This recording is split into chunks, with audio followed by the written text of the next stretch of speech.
Hey people, this past Saturday I attended G20 demonstrations in Toronto.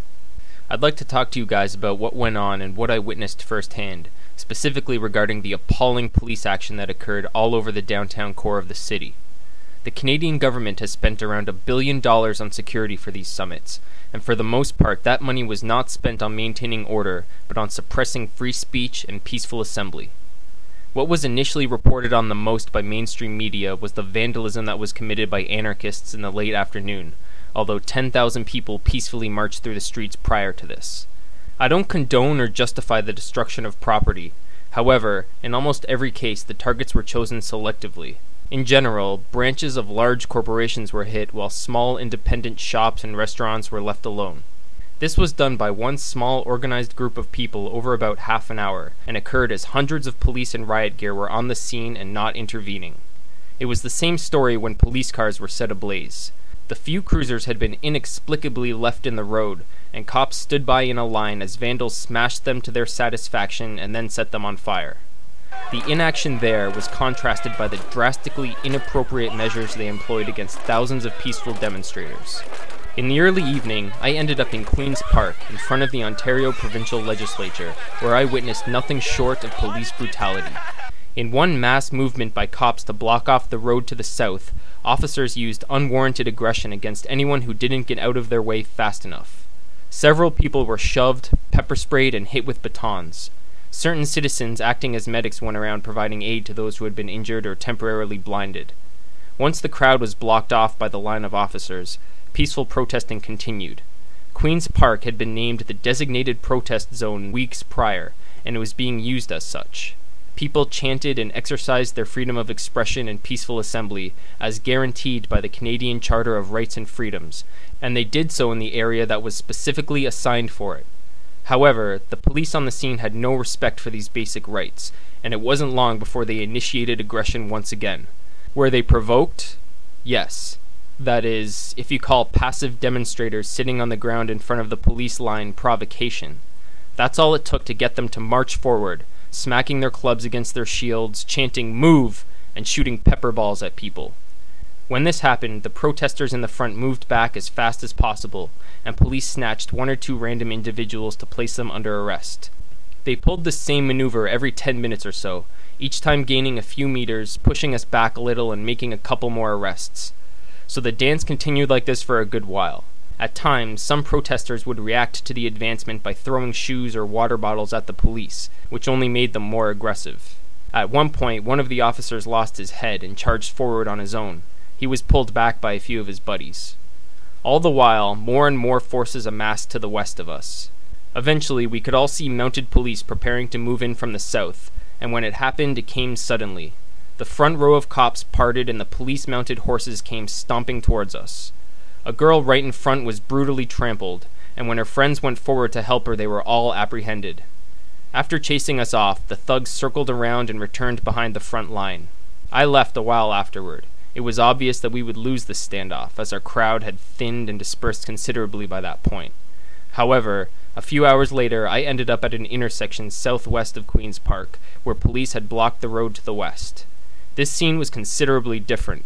The majority were not protesters, but onlookers milling around the public street, taking photos and observing out of pure curiosity.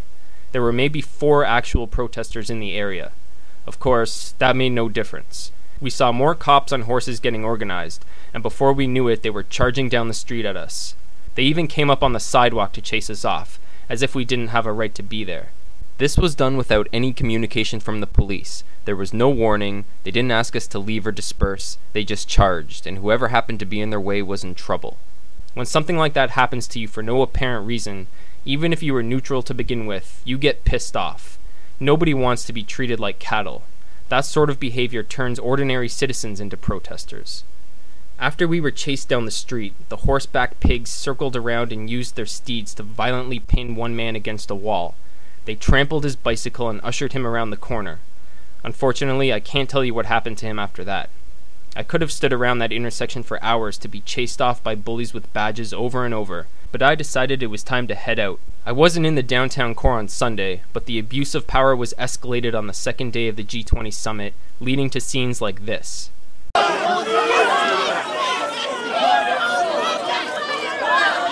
Yeah, they're gonna do it. Hundreds of people were rounded up, often just for being in the wrong place at the wrong time.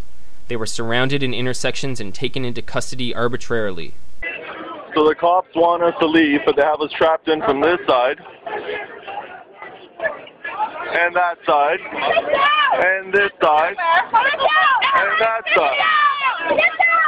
I don't know where they want us to go, but they keep telling us to leave.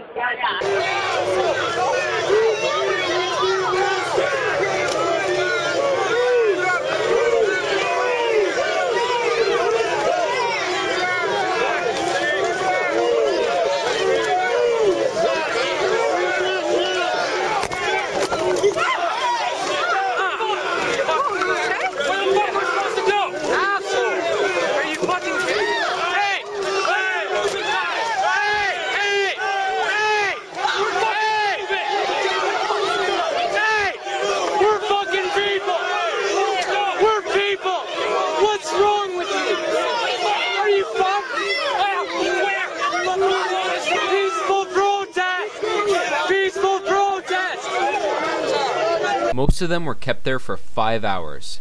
A large chunk of that time was in the pouring rain during a severe thunderstorm watch. These people, some of them children, were forced to stand around without any basic amenities until they were simply released, probably because there was no more room in Toronto's Gitmo. Over 1,000 people were arrested, and the vast majority did nothing wrong other than expressing their political views and not running away fast enough. The people who were arrested were locked in cages in makeshift detention centers in which they were strip-searched, left handcuffed all night on cold cement, denied food and water, and in some cases literally did not have a pot to piss in. In most instances, no charges are being laid, and many of these people are under 20 years old. The actions taken by the state over the past weekend were despicable. The rights and freedoms guaranteed in the Canadian Constitution, as well as basic human rights that this country purports to uphold, were disregarded as a matter of policy. I only hope that this disgraceful display comes back to haunt the local and national police in the form of lawsuits and damaged public opinion, and the conservative federal government in the form of electoral defeat. Thanks for watching, everyone, and please enjoy the following clip, which I believe encapsulates the last few days in Toronto perfectly. Strong and free.